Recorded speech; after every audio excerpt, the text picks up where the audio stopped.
ওই যে ওই পাথরটার নিচেই আছে সুড়ঙ্গের পথ, তবে পাথরটা খুব ভারী।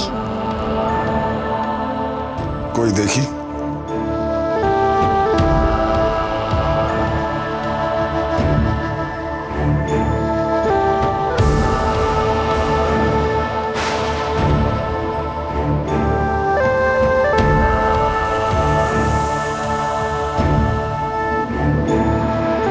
আমি যে পাথরটা এত কষ্ট করে সরালাম, আপনি এত সহজেই। এটাই বুঝি সুড়ঙ্গের আমার পথ? হ্যাঁ।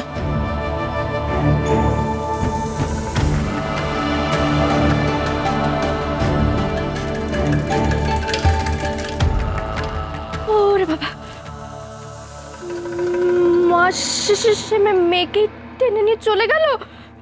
ও মামের তো আমার উপরে খুব রাগ ছিল। এবার যদি পেতনি হয়ে এসে আমাকে ধরে, আমার তো ভাবলেই হাত পা ঠান্ডা হয়ে যাচ্ছে। না না, ও রাম রাম রাম।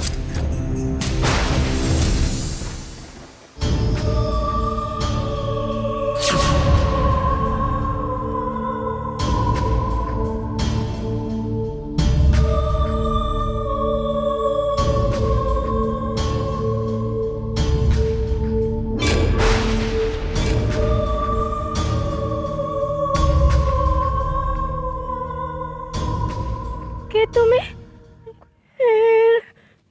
এগিয়ে আসছো কেন? আমি জবা। কুন্দু বলল আপনার নাকি গায়ে হাত পায়ে ব্যথা, তাই মালিশ করতে এসেছি। বলুন কোথায় মালিশ করে দেব? একবার পরখ করে দেখুনি না কেমন আরাম দিই।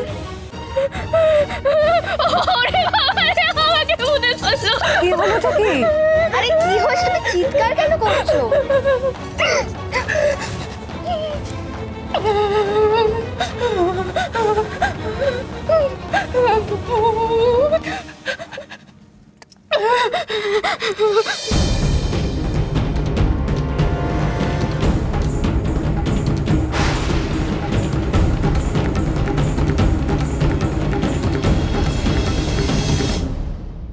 এ তো জবা বউ।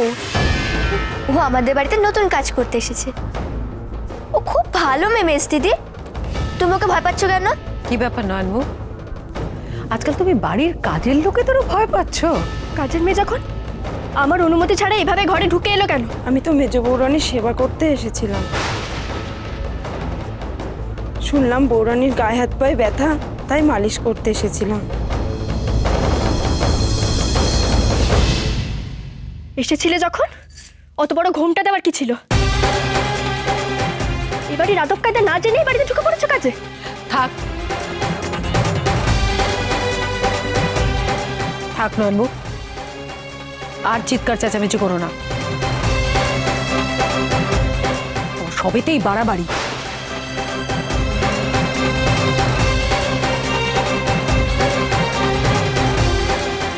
এমনি এমনি কি আর চিৎকার করছে মেস দিদি?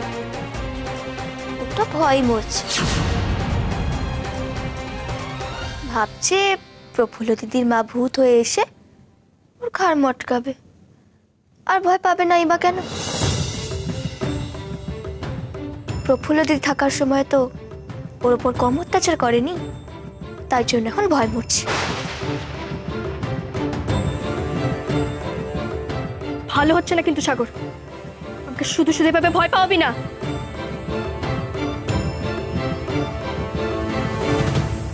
না, আমি মানবো না। আপনারা যাই বলুন, আমি কিচ্ছুতেই মানবো না। আরে ওনার গলা না, দেখি কি হলো আবার।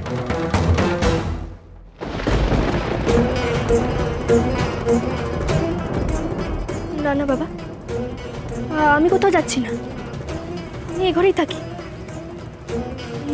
কে জানে বাইরে কি আবার কি না কি হয়। রাম রাম রাম রাম রাম। যাবো না যাবো না। না বাবা, একবার আমি চাই, দেখি ওখানে কি হচ্ছে।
এটা তো যক্ষরাজের মূর্তি।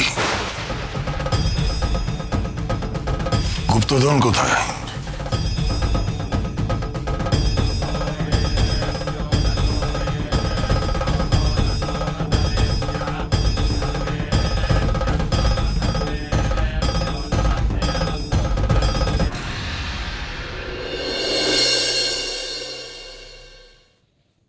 বিশ্বাস করি না, আপনাদের একটা কথাও আমি বিশ্বাস করি না। আপনারা সবাই যা বলছেন সব মিথ্যে। আপনারা কি আমাকে এতটাই ছেলে মানুষ ভেবেছেন, নাকি ভেবেছেন যে আমি এতটাই বোকা যে আপনারা যা বলবেন আমি মেনে নেব? তুমি কি বলতে চাইছো ব্রজেশ্বর? ন্যায় রত্নমশাই মিথ্যে কথা বলছেন? আমি ঠিকই বলছি বাবা মশাই। যে মা নিজের মেয়ের একটু সুখের জন্য নিজের সর্বস্ব ত্যাগ করেছেন, নিজে না খেয়ে নিজের মেয়েকে খাইয়েছেন, কষ্ট করে নিজের মেয়েকে মানুষ করেছেন, তিনি তিনি কখনো ভূত হয়ে গিয়ে নিজের মেয়েকে মেরে ফেলতে পারেন না। না না, এ অসম্ভব। এরকম অনেক ঘটনাই ঘটে বাবা ব্রজেশ্বর।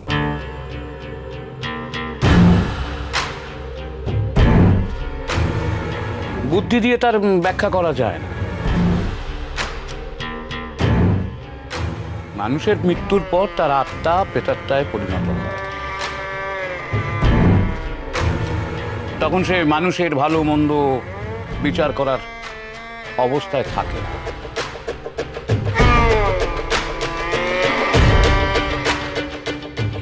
কাছের মানুষকেও কাছে টেনে নেয়। এরকম বহু বহু উদাহরণ আছে।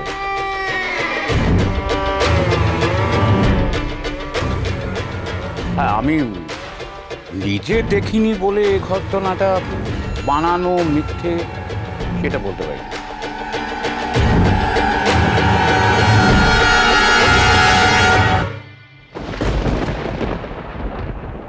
কিন্তু প্রফুল্ল দিদির মা যে মেয়ন্ত প্রাণ ছিল।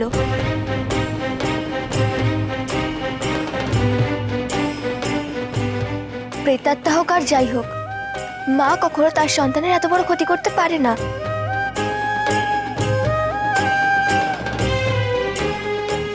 ভূত পেতনি, তারপরে ওই ব্রহ্মদৈত্য, এই সমস্ত কথা আমি অনেক শুনেছি, কিন্তু এরকম কথা আমি কোনোদিনও শুনিনি বাবা।